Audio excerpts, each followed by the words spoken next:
Hello guys, welcome to Pronouncist, your pronunciation guide. Today we will learn how to pronounce the word shown on the screen. Anemone.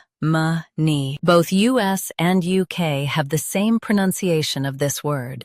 Stress ne. Keep m soft and finish with clear ni. Anemone. Anemone.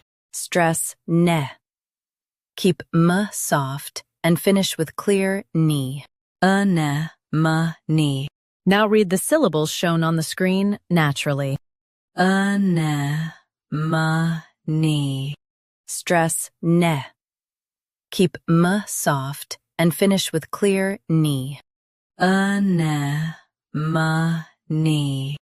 Practice repeatedly and you'll soon be able to say this word perfectly.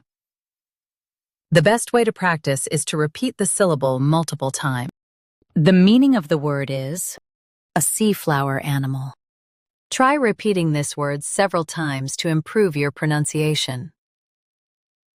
We post daily videos on useful and commonly mispronounced words to help you speak clearly and confidently. Save this video and subscribe to Pronouncist for more pronunciation guides. Thanks for watching us.